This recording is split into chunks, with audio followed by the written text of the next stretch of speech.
Assalamualaikum warahmatullahi wabarakatuh. Perkenalkan, saya Muhammad Gaberi Tonga SH.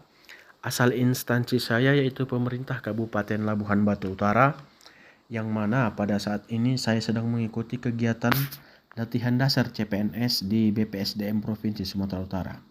Baiklah, pada video kali ini saya akan menunjukkan ataupun menampilkan kedudukan ASN menuju Smart ASN. Apa sih sebenarnya ASN itu? Kalau kita lihat dari Undang-Undang ASN, yaitu Undang-Undang Nomor 5 Tahun 2014, pada pasal 1 angka 1 disebutkan bahwasanya aparatur sipil negara yang selanjutnya disingkat dengan ASN adalah profesi bagi pegawai negeri sipil dan pegawai pemerintah dengan perjanjian kerja yang bekerja pada instansi pemerintah. Kemudian yang selanjutnya, apa sih fungsi dari ASN itu? Pada pasal 10 Undang-Undang Nomor 5 Tahun 2014 disebutkan bahwasanya fungsi ASN itu ada 3. Yang pertama yaitu pelaksana kebijakan publik, kemudian yang kedua pelayan publik, dan yang ketiga yaitu perekat dan pemersatu bangsa. Kebijakan itu apa sih sebenarnya? Kebijakan itu adalah serangkaian keputusan atau tindakan yang dikeluarkan oleh pejabat pemerintah. Dapat berbentuk seperti peraturan perundang-undangan.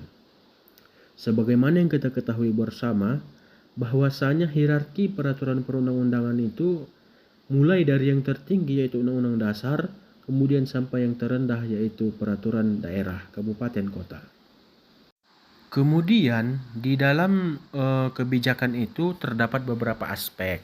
Yang pertama yaitu adanya perencanaan, kemudian keuangan, kemudian barang dan jasa.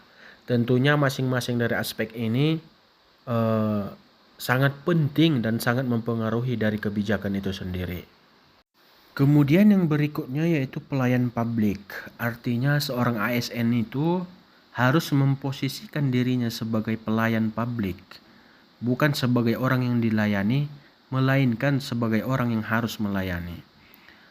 Jika kita memposisikan diri sebagai pelayan, tentunya ada beberapa unsur yang harus kita penuhi. Yang pertama yaitu disiplin, kemudian mengerti akan pekerjaan, dan sopan santun. Perekat dan pemersatu bangsa, artinya seorang ASN itu harus bisa menjadi suri tauladan ataupun menjadi contoh di tengah-tengah kehidupan bermasyarakat.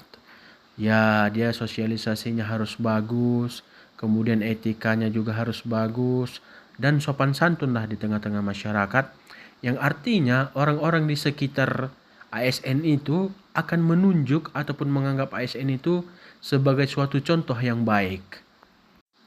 Kedudukan ASN pada pasal 8 Undang-Undang Nomor 5 Tahun 2014 disebutkan bahwasanya pegawai ASN berkedudukan sebagai unsur aparatur negara. Dan kemudian pada pasal 9 atau pasal berikutnya, pada ayat 1 disebutkan bahwasanya pegawai ASN melaksanakan kebijakan yang ditetapkan oleh pimpinan instansi pemerintah. Dan pada ayat yang kedua disebutkan bahwasanya pegawai ASN harus bebas dari pengaruh dan intervensi semua golongan ataupun partai politik. Saya rasa itu adalah alasan kenapa seorang ASN itu tidak boleh ikut berpolitik praktis. Karena dikhawatirkan jika nanti seorang ASN itu menjadi anggota partai politik ataupun politikus, maka dia akan terkena intervensi politik.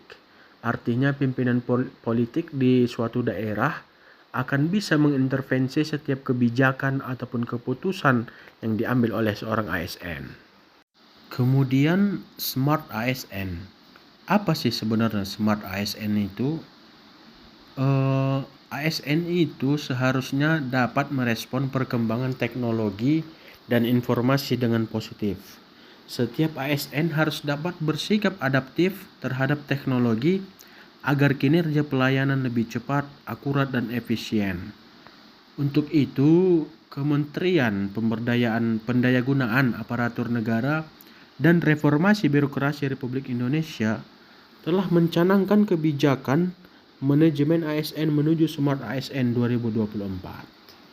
Yang mana kita ketahui bersama bahwasanya tujuan Smart ASN itu diharapkan birokrasi berkelas dunia dapat terbentuk di Indonesia.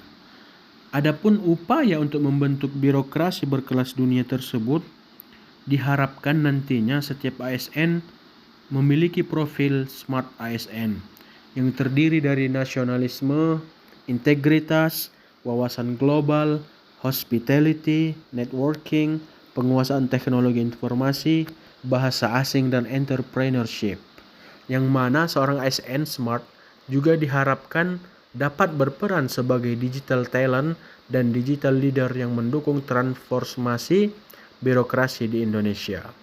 Yang mana menurut saya kebijakan manajemen ASN menuju Smart ASN 2024 ini adalah kebijakan yang baik dan harus didukung oleh semua elemen masyarakat, khususnya oleh ASN.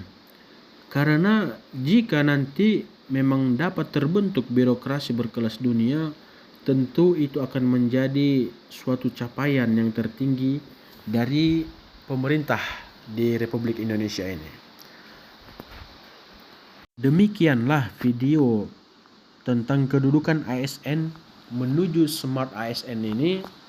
Atas perhatiannya saya ucapkan terima kasih. Wabillahi taufiq wal hidayah. Wassalamualaikum warahmatullahi wabarakatuh.